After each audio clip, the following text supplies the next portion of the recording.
Hey everyone, and welcome to A Stitch in Time. Today is Wednesday, June 30th, 2021, and this is episode 185. My name is Carol. I am known as Knits and Pearls on Ravelry, and I am coming to you from my home in the Fraser Valley of British Columbia. I live about 100 kilometers or 60 miles east of Vancouver. How's everyone been? It's been almost 2 weeks since I last spoke to you, and man, have we had a heat wave in the meantime. Thankfully, the worst of the heat is over, but it's still rather warm, and so I'm showing a little more skin than usual, and I have a fan sitting in the entrance to this room, keeping me as cool as possible, especially since it's now early afternoon and the sun is going to start peeking through the window over there. Unfortunately, I didn't have any cooler place to record that was suitable to record, and I really didn't want another week to go by without putting out an episode, and so I'm making do with what I have, and hopefully the fan noise is not too noisy or distracting. So I'm really excited. I have 2 finished projects to share with you this week, and then I went a little bit cast on crazy, and so I have a few more new projects to show you, one of which is almost done, if you can believe it. So settle in with something warm or cold, depending on where you are and what the temperature is like where you are. I personally have something cold to drink today. Forgive me too, I have a little bit of a froggy throat still. Thankfully, my cold is mostly over. Thank you so much for all of you who sent your good wishes to me. It seems strange to have a cold after so long without being sick. You know, when we're far apart from people for a long time, that was one of the positive aspects of it, is that, you know, cold and flu season was practically non-existent this year. But yeah, I sort of went through all the various stages of the cold and still have a little bit of phlegm and such once in a while, but it's much better. But I'm noticing my voice sounds a little froggy at the moment, so hopefully that will dissipate as I keep talking. I think that has more to do with the air quality that we are currently experiencing than anything else.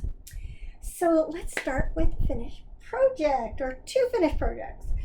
This is the first one. This is Lavender Fields by Helen Stewart. This is the 5th pattern in the Handmade Sock Society 4. It was knit with a rather unexciting yarn. It was DGB Confetti color 9035, which they called mauve. This isn't really what I consider mauve to be, but as I said last week, they can call it whatever they want. I made my socks quite a bit longer in the leg than the original. They were knit up to about here. So you can see it features this picot cast on garter ridge beginning, and that goes into this really pretty lace pattern, and then the rest is just plain stockinette, except the heel's a little bit fancy. It's an Eye of Partridge heel.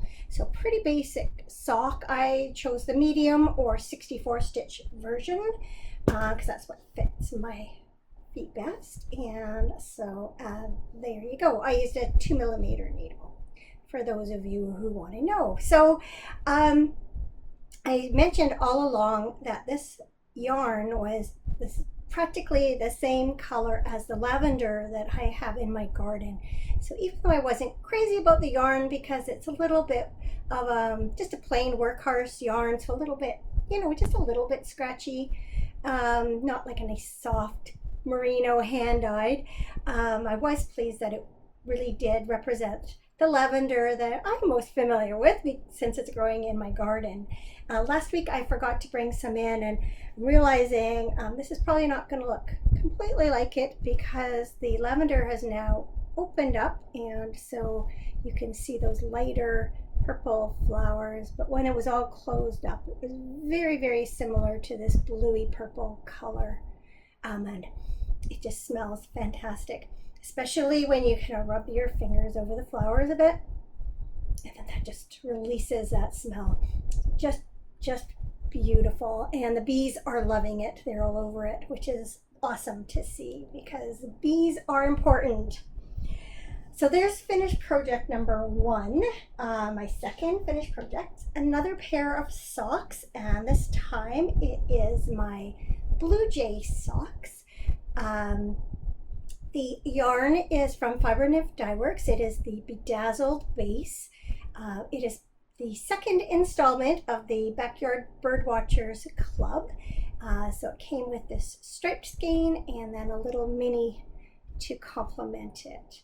And the colors are inspired by the blue jays that are in the east. Our blue jays here in the west are a little bit different and don't have any white or gray on them. They are blue and black, but I absolutely love these socks. I did top down 64 stitches, 2x2 rib. I did a yarn over short row heel with the contrasting yarn and my usual rounded toe. Did I say 2 millimeter needles again? That's my go-to for most fingering weight yarns. So I am not in any condition to be wearing these right now. It's much too warm, but I do look forward to putting these in my drawer and pulling them out later in the summer or in the fall when the weather turns and I need a pair of socks. So I can't wait to see what Lisa's chosen for the third installment. I noticed I'd cast these on mid-May, so I am thinking that our new shipment must be on the way soon and maybe we'll reach here by mid-July. So yes, super love these.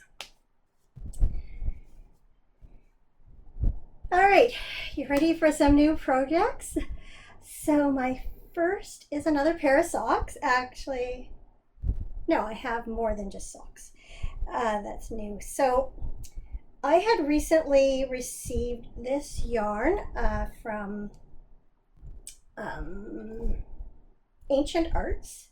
Just realized, I think the tag is in this bag here, because at one point they were all living in here, these two different pairs of socks. There it is. So Ancient Arts yarns. This is their Socknado, which you can see is an 80/20 superwash merino and nylon base. And this is the Cave Art colorway. And I have been rather obsessed with watching videos and lectures and reading books about prehistoric life lately, both Neanderthal and Cro-Magnon, and it's just really an interesting topic for me. So I was really taken by this colorway because of all the beautiful colors that are meant to bring to mind the red and yellow ochre and the charcoal that was used in a lot of the cave art. And since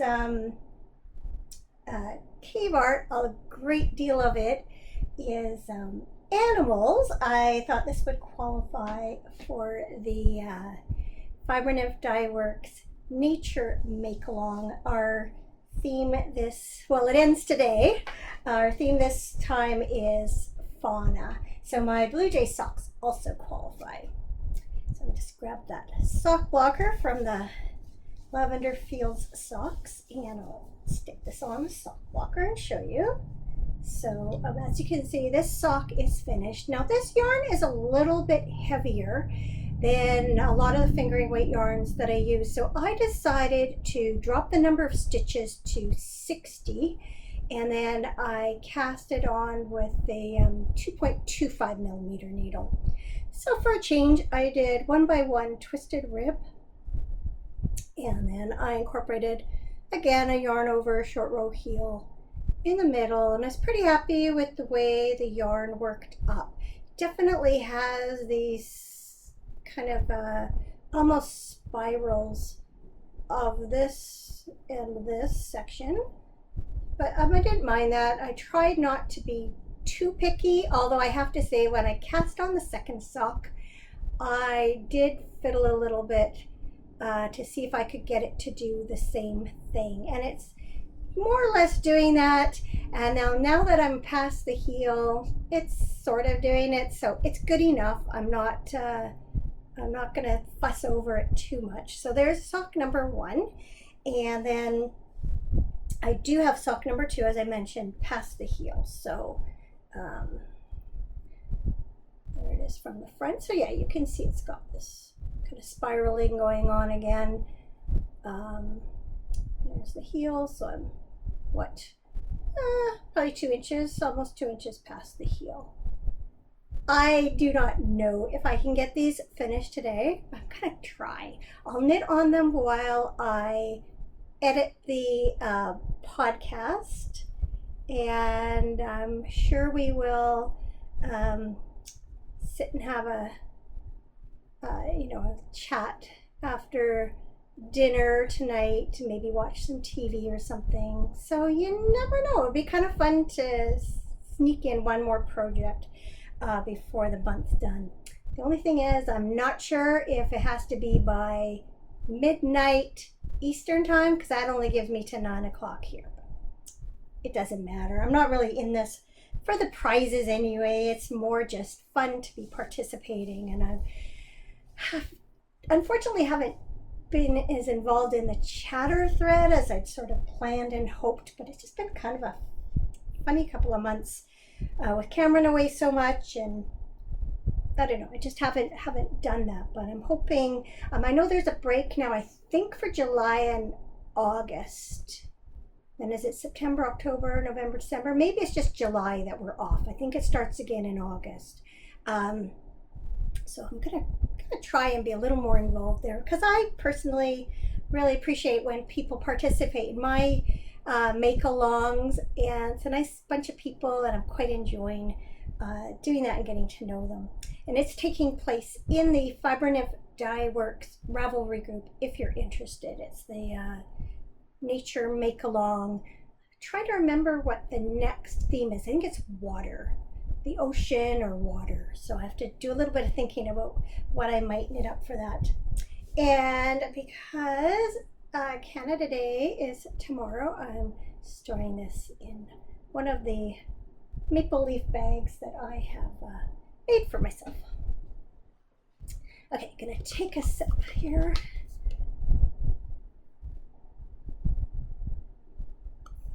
So I also cast on another pair of socks and decided to get a little bit of a jump on my holiday knitting.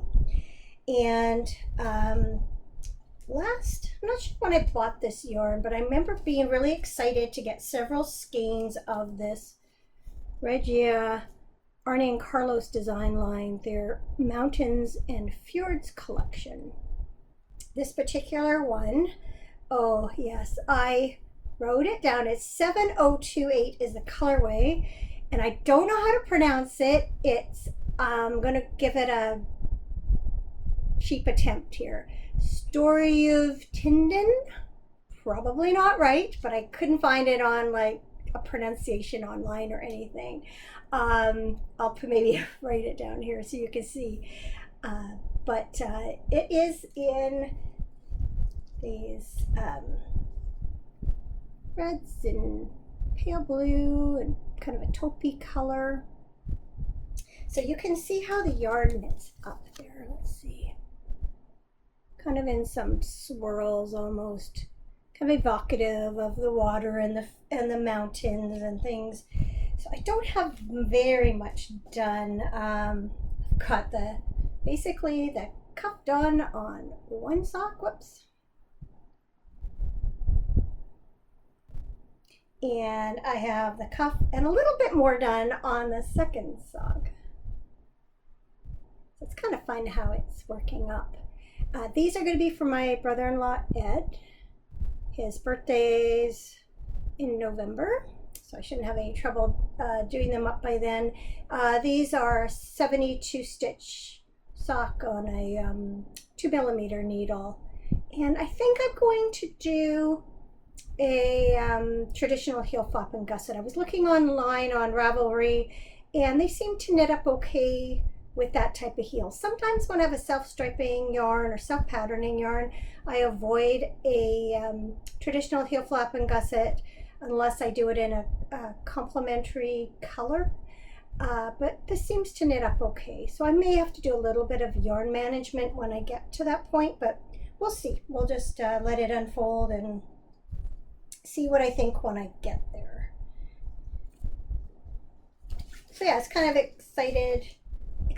That's I overuse that word for one thing, and it's an exaggeration. I wasn't excited to cast them on, but I was happy to cast them on, and I'm interested in seeing how that yarn knits up. I'm just gonna reach over and stick this over here. All right. So a project you have seen before is the Silver River Shawl by Helen Stewart. Showed it to you last week. This is the second pattern in the Shawl Society 5. I think it's 5.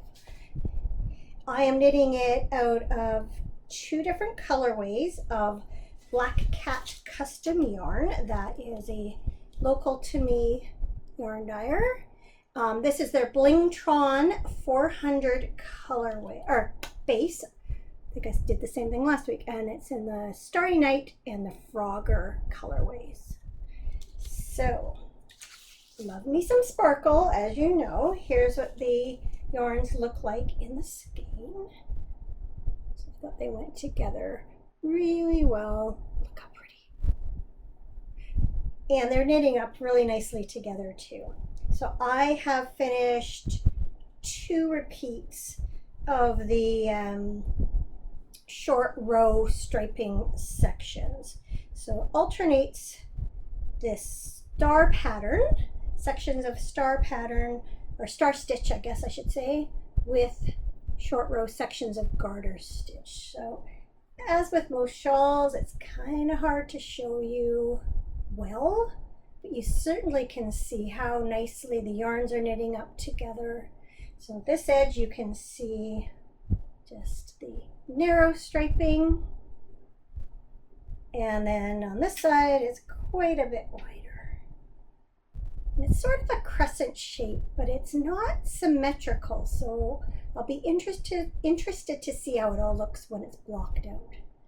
But I love how it's knitting up. I have not worked on this for a few days because it's just been way too hot. In fact, one day I think I did this many rows on a sock. I just couldn't stand to knit. Everything was sticky. We've had a lot of humidity, and I just couldn't. But thankfully it's cooled down a little bit now, and it's, you know, I'm able to do this stuff again because I miss knitting when I don't have it. And then the final project is a new shawl that, well, I had this yarn I had recently bought and showed you, which is this skein from Songbird Yarn and Fibers, and the colorway is Anna's Hummingbird. And I had originally planned to cast on a pair of socks in this yarn, and then ultimately ended up doing the cave art socks instead. But I was winding this up, and the yarn was just talking to me and saying, I don't want to be a pair of socks, I want to be a shawl. And so I had fairly recently purchased this pattern from Casapinka. It's called One and Done, and it's great for variegated special skeins that you have of fingering weight. So it takes a single skein of fingering weight yarn, and it works well with all the wild colors. And then especially with this idea of, Casapinka often uses this really almost neon pink. So it just seemed like a really good pattern knit with this yarn. It involves a series of you basically do a bunch of ribbing, and then you let some stitches go, and you end up with this laddering all the way down, and then just a little picot, a little edging and picot. Sorry, that's not the word I'm looking for. Border, and then a picot binder. So it's hard to see it on there. I don't know if you can tell from these lines, or where the yarn has been let loose. Kind of forms these horizontal lines that run in columns or stripes. So I'm not very far along at all. I only have this much done. So you basically are alternating sections of ribbing with a couple of rows of, I guess 4 rows of garter stitch. So I'm going to carry on like that till it tells me to, and then do the rest. And I'm using this beautiful stitch marker that came with the yarn to, get that closer. I'm using that to not only mark the right side of the shawl, but also I mark it at the end of each repeat, so then I know where I'm at. And that way I don't have to keep track with usually a lot of patterns, I have a notebook and I keep track of my rows with that. Or like a Helen Stewart pattern, I will check off the rows of a shawl as I go. This one, I'm just kind of keeping the instructions close by because I do need to pay attention to them right now. But then I just, mark the beginning of each repeat, or the end of each repeat. I guess it works out to be basically about the same thing. So I know where I'm at.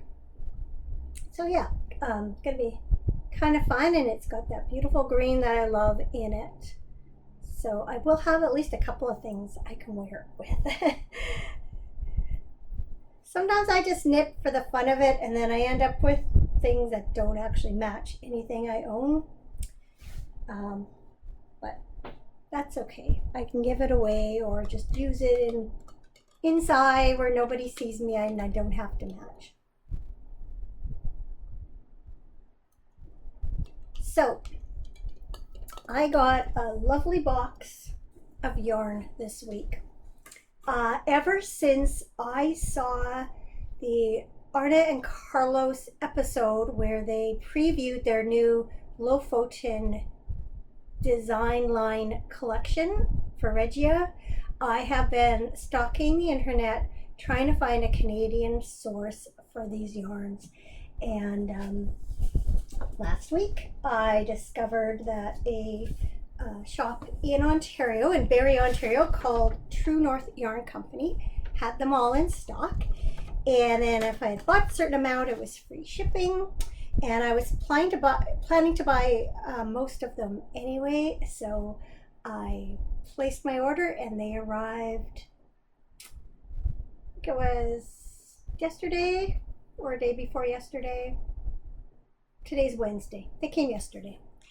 So I ended up, there's 8 colorways in the collection and I ordered 7 of them. So I have the little cheat sheet, which is the invoice that has the names of them, and I'll see if I can pronounce any of them. So let's see. Maybe I should start at the beginning. I don't know which one's which.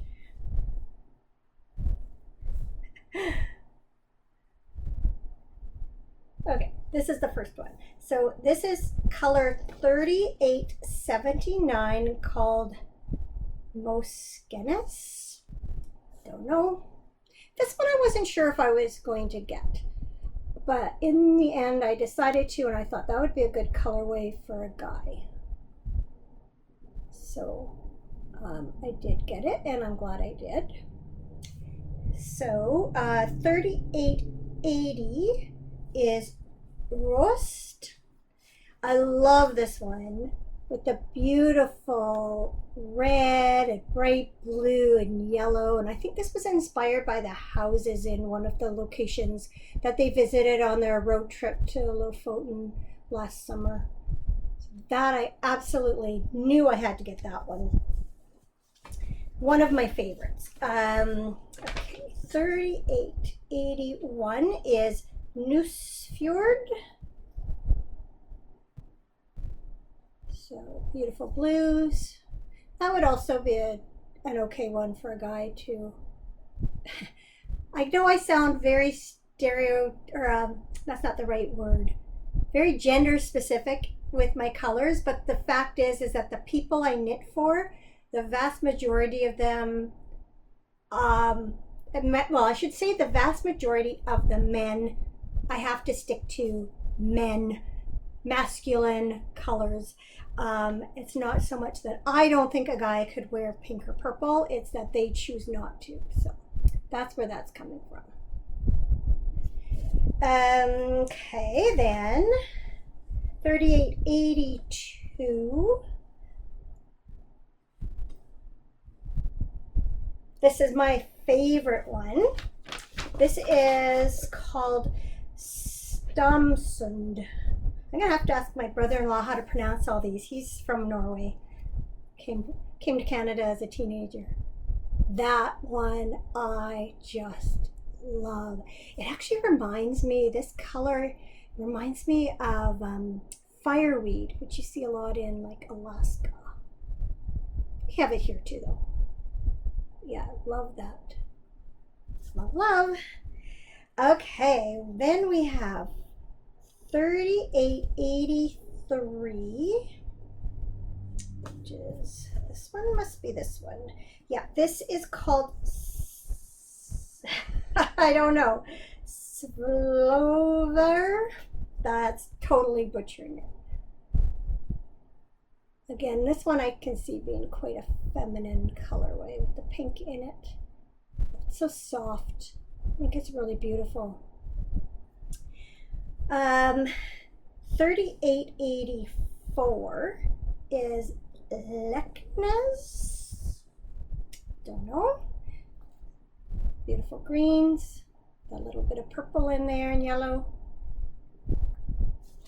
And then I skipped 3884 mainly because it was another predominantly red colorway and I felt I didn't need two red colorways. So this last one is 3886 Kabelvåg. Again, probably butchering it. Another really pretty purple based one. So I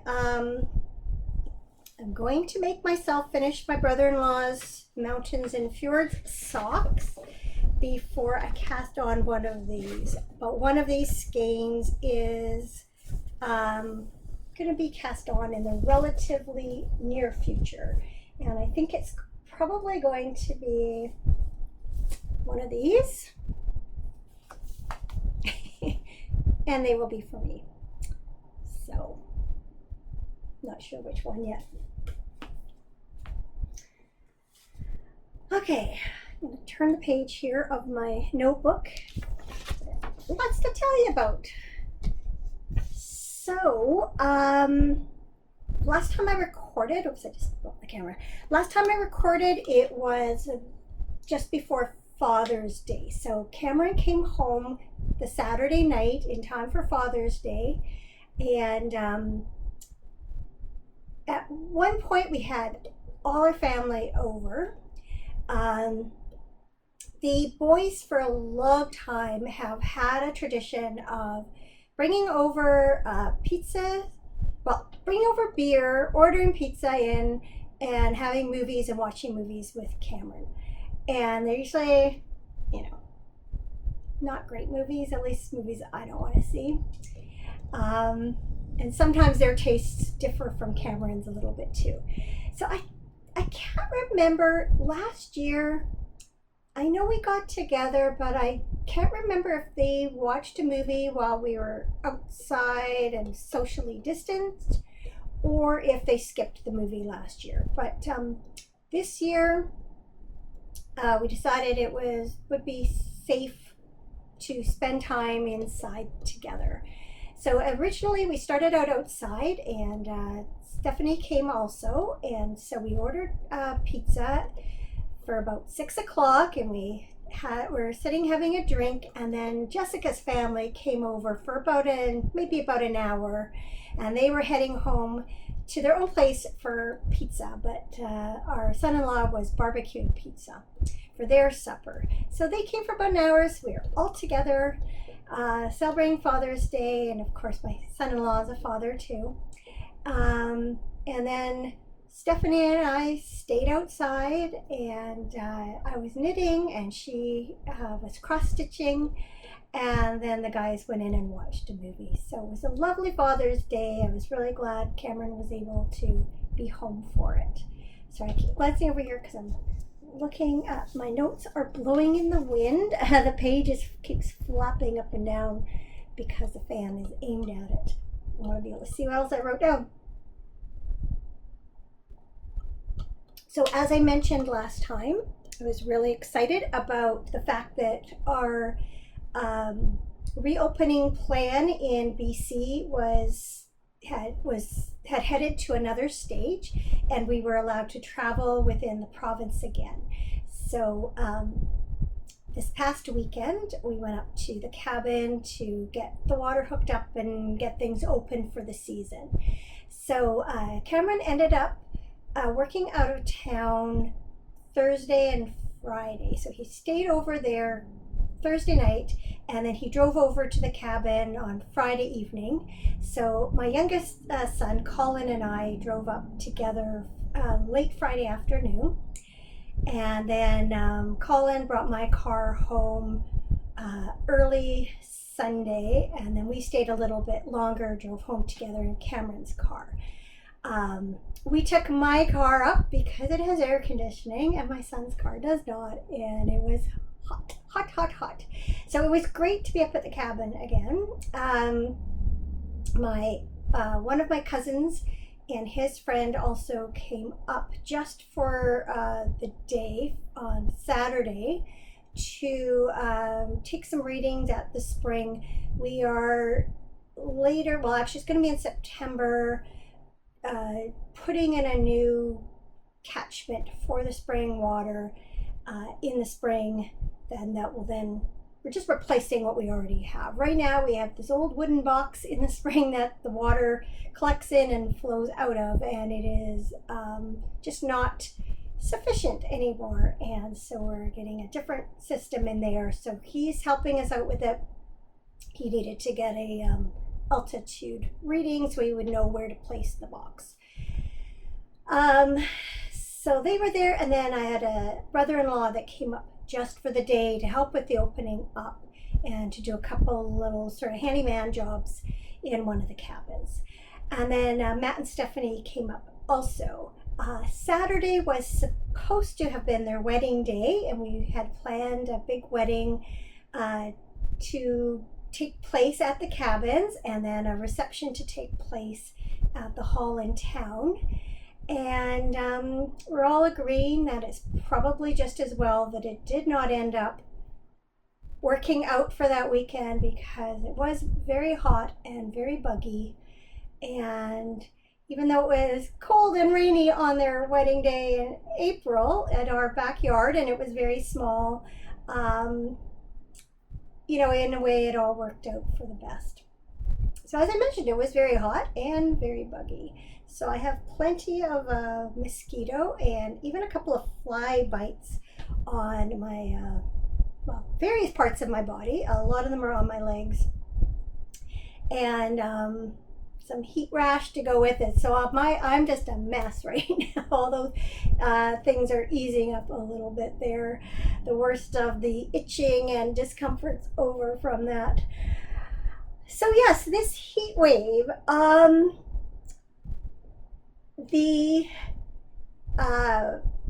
Saturday, we were not here, but on Saturday, Chilliwack, where I live, set a new record for a high temperature. And it's the highest since they began recording since 1881. and it was 40.9 degrees Celsius, which is 105.62 Fahrenheit. So for our part of the country, that is a really hot temperature. And then you add in the humidity, and it gets to be like mid to high 40s. Interestingly, the previous high temperature record was set on the 29th of July 2009. And that is the day that we helped our younger son move into his new condo. So not only did he choose the hottest day of that year to do this, it was the hottest it had been since 1881.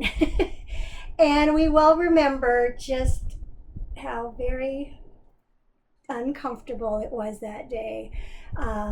His condo does not have air conditioning, and we were relying on some fans and things at the time.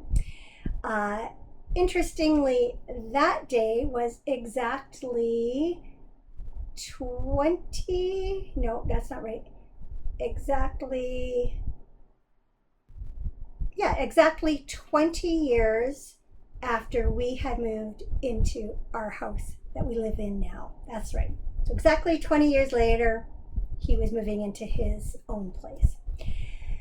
So that temperature was broken again on Monday when it was 41.4 degrees or 106.5 degrees Fahrenheit.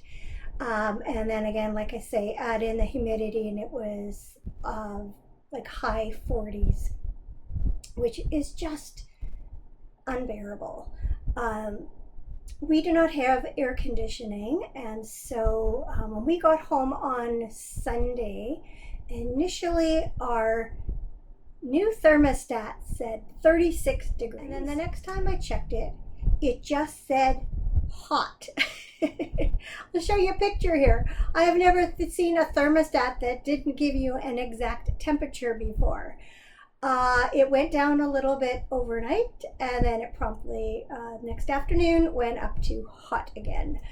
So because we do not have air conditioning, we live in a 2-level house. Our main living area is on the second floor. Our kitchen, our main bedrooms, our living room. But we do have a couple of spare bedrooms downstairs, and we have a family room. So that's where we migrated it to. We set up some fans and kept all the drapes and blinds, windows closed, and just made it as comfortable as we could. So we spent the remainder of Sunday there. That's when we came back from the cabin. And then I basically was there for the vast majority of Monday, and even yesterday, even though the temperature had gone down to sort of mid 30s, it was still plenty hot, and that's where I hung out. It was so nice in the evening to open up the windows and let some fresh, cooler air come in. We kept the windows open all night and then closed them again this morning. So today's considerably cooler. It's only in the 30, 31 is all it's supposed to get to. And the thermometer, or the thermostat, is reading under 30 currently. So it's considerably cooler, but it's still really muggy. It's that humidity that just kills you. So Canada set a new record, well, actually on Sunday, Monday, and Tuesday in Lytton, BC. That is about a 2-hour drive northwest of where I live, and we have to go through there when we go to and from the cabin. We often, on our way home, we usually leave sort of mid-morning, and we'll stop at a provincial park right outside of Lytton and have a little picnic lunch before heading on our way. But this time we just opted to keep driving because we had a nice air-conditioned car. It turned out that day their high was 45.2 degrees Celsius, which was 113.36 Fahrenheit. The next day, Monday, was 46.3 or 115.34 degrees. And yesterday it was a whopping 48.6 degrees Celsius, which is 119.48 Fahrenheit. And it was quite something to see some US news that mentioned, I think they were talking about Sunday's record, but anyway, turned on Rachel Maddow night before last. There she is talking about Lytton, BC. Just seemed so strange, and I saw a couple of other newspaper stories that popped up on my feed. So Lytton is just this little town. There's not much there. The highway doesn't even go down right into the town. It just kind of bypasses it. There's a gas station and a school and a couple other things on the highway, and then mainly residential. I think they maybe have a hotel or something. It's very small, and it's where the Thompson River meets the Fraser River, so it's known where the two rivers meet. And it's if you go down into the town, there's a little lookout, and you can see where they meet, and it's quite noticeable because the Thompson is a cleaner, greener river, and it goes into this muddy Fraser. Fraser's often called the muddy Fraser. Brown, especially this time of year with all the snowpack melting and such. So yeah, Little Lytton's known for something. Maybe not the best thing to be known for as the hottest place in the country, but kind of interesting. So as I mentioned, tomorrow is Canada Day. I forgot to look at how old we are. And I get my second vaccine tomorrow, so I am not exaggerating to say I am really excited about that. Not so much getting the shot and not so much about the potential side effects, but really excited that 2 weeks from tomorrow I will be fully vaccinated and will feel comfortable spending close time with my grandkids and all the rest of the people in my life. Tomorrow also signals the beginning of phase 3 for our province's restart plan, which includes optional mask wearing. They recommend it still if you are not fully vaccinated, but if you are, you can now opt out of wearing a mask in a public place. Also, we can now travel throughout Canada, not just throughout our province. Businesses have an ease in their type of signage and restrictions and things they have to have in place. So their safety plans change and ease up a little bit. And also we're allowed much larger gatherings. So yeah, it's a very exciting time. Also, a little bit of anxiety, hoping that numbers continue to stay low and that the variants do not become an issue. So we have a large number of people here in British Columbia vaccinated with their first shot.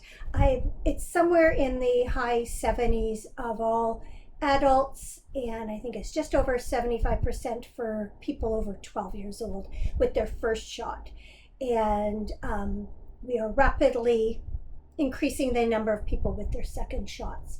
So our COVID-19 case numbers have dropped dramatically. I think it was something like 39 cases yesterday, maybe even less. And that's all in the whole of the province. So that's a really exciting thing. And even on the weekend when we were together, just because of the state of everybody's vaccinations, our family actually spent time together indoors and had a meal together, including my mom. It was so great to hug her and to see her. Like I said, Colin and I drove up together. He stayed in the cabin with Cameron and I. And then Matt and Steph actually ended up moving over to our cabin after he left because they're staying up there. They stayed up there for a few days. I'll tell you they came home last night. I'll explain why. But my grandma's old cabin where they started out, unfortunately, it looks like the hot water heater, the heating element is not working, so they came to our cabin where we had hot and running water. I got a call from my mom yesterday late afternoon, and Matt and Steph had gone to pick her up and bring her back out to the cabin to have supper with them. And on the way out, they noticed a big plume of smoke coming from the hill behind the lake that is close to us, and looked like it was really close. It was kind of over the mountain, and they were concerned about possibly having to be evacuated because of a wildfire. We've come very close. About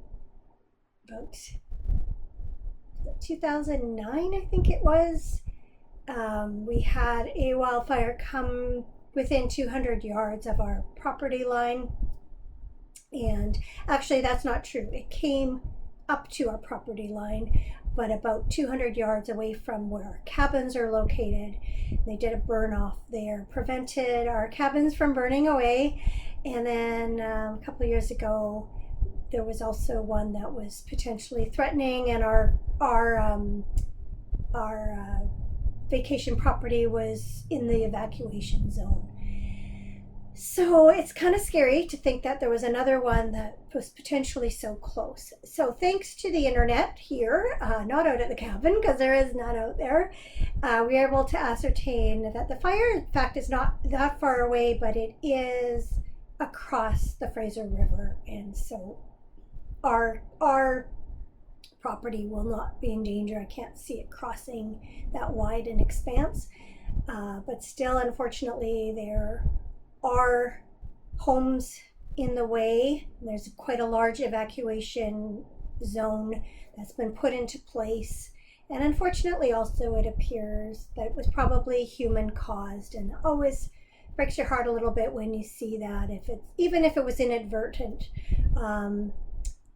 You just have to be so careful this time of year, especially after this hot stretch that we've had. So really hoping that they can get that under control soon. There are other wildfires burning in BC, and the number of them have increased a fair bit since even just yesterday. So just one of those consequences of this hot, dry spell, especially with lightning storms and stuff. Things are so easily set on fire. So really, really hoping that everyone's okay there. Cameron is home. He, as I mentioned last week, he did spend Thursday and Friday out of town, but other than that, he's been home this week, and he's actually, as of tonight, on holidays until next Friday. He'll just work the Friday because there's one of his stores that needs some help, and then he'll have the weekend off again. So so good to be having him home again, and then now to have a whole stretch. His second vaccination is on Sunday, which is Independence Day in the United States. Rather a fitting day, Independence Day, to get your second COVID shot. And also that day, his brother and wife, they are going to be spending time with one of their children and his families over the weekend, and then they live on Vancouver Island, but they're gonna stop and stay with us Sunday night.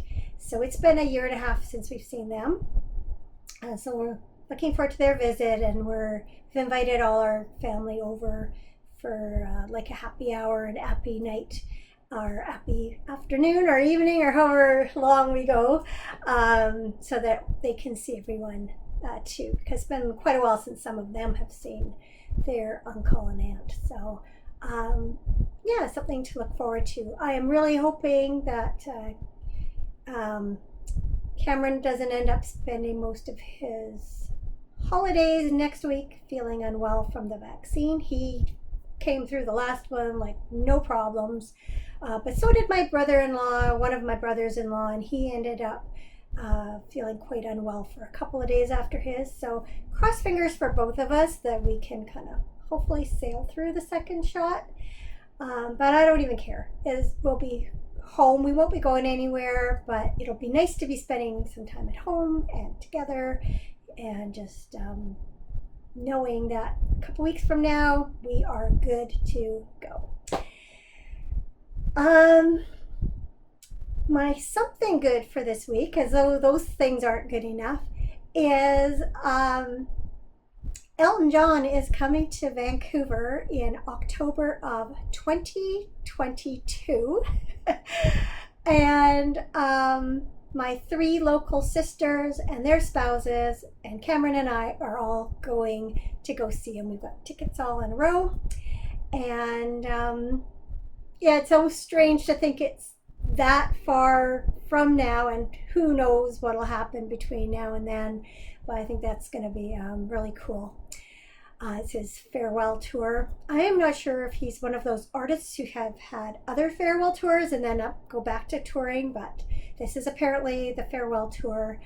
Cameron and I saw him back in 1984. I think it was Labor Day weekend, which is like the last weekend of summer, early September is when it takes place. I know Labor Day doesn't take place everywhere. I know the United States has it too, but I don't think other countries do. Anyway, yeah, that's when we last saw him. So that's almost 40 years ago.